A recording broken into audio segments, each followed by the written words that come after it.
Salam teman-teman, nama saya Francisca Silastri Natasio Simenes dengan NIM 23101081, keempat semester 4. Sekarang saya akan menjawab pertanyaan pada soal UAS di mata kuliah Sejarah Gereja Indonesia. Tantangan Gereja Katolik di era globalisasi.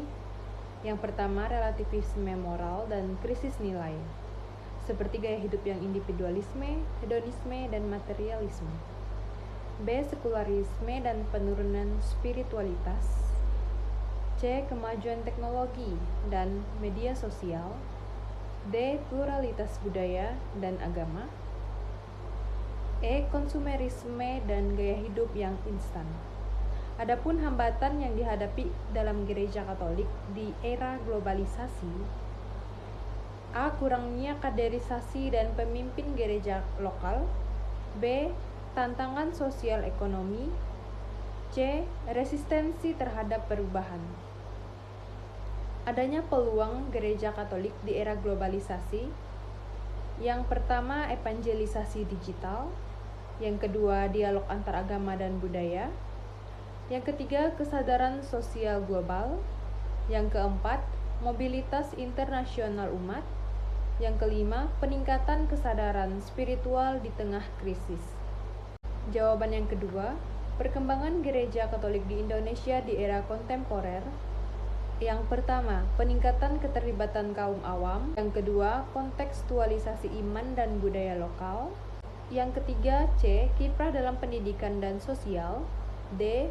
Peran dalam dialog antaragama, yakni Gereja Katolik di Indonesia aktif dalam membangun dialog dan kerukunan antar umat beragama, terutama di wilayah-wilayah multikultural. Yang E. Gerakan ekonomi umat dan keadilan sosial. Yang F. Pertumbuhan dan perluasan paroki. Jawaban UAS soal ketiga, hubungan Gereja Katolik dengan pemerintah dan agama lain. Yang pertama, hubungan Gereja Katolik dengan pemerintah. A. Bersifat kooperatif dan kritis konstruktif, yakni Gereja Katolik mendukung program pemerintah selama tidak bertentangan dengan nilai-nilai iman dan keadilan.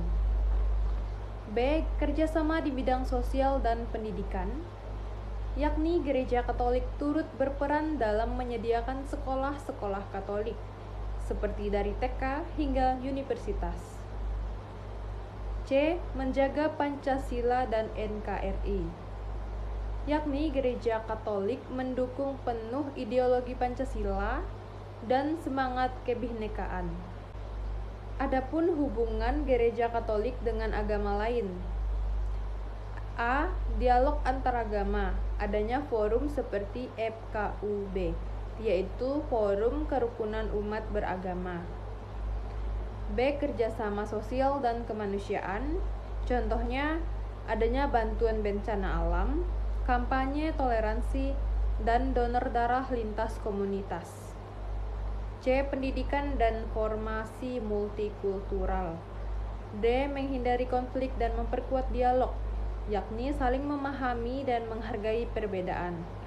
Jawaban soal yang keempat, ajaran sosial gereja adalah bagian dari ajaran resmi Gereja Katolik yang membahas tanggung jawab umat Katolik dalam kehidupan sosial, ekonomi, politik, dan budaya.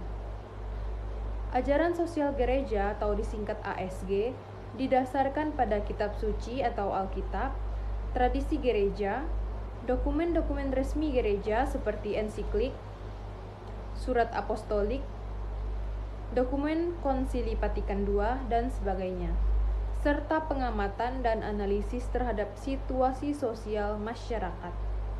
Jawaban soal yang kelima, ada 16 dokumen yang dihasilkan dalam Konsili Vatikan II. Yang pertama, konstitusi, ada 4 dokumen. Yang A. Sacrosanctum Concilium tentang liturgi suci. Yang B. Lumen Gentium tentang gereja. Yang C. Dei Verbum, wahyu Allah. Yang D. Gaudium et Spes tentang gereja dalam dunia yang modern. Poin kedua, dekret, ada 9 dokumen. Yang A. Ad Gentes, tentang kegiatan misioner gereja. Yang B. Presbyterorum Ordinis, tentang pelayanan dan kehidupan para imam. Yang C. Perfectae Caritatis, mengenai pembaharuan hidup religius. Yang D. Optatam Totius, mengenai pendidikan imam. E. Christus Dominus, tentang tugas pastoral para uskup. F. Unitatis Redine Gratio, tentang ekumenisme. Yang G. Orientalium Ecclesiarum, tentang gereja-gereja Timur Katolik. Yang H. Inter Mirifica, tentang media sosial. Yang I.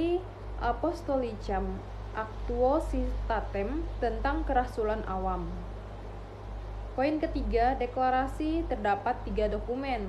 Yang A. Gravisium Educationis, yaitu tentang pendidikan Kristiani. Yang B. Nostra Aetate, tentang hubungan gereja dengan agama-agama non-Kristen. Yang C.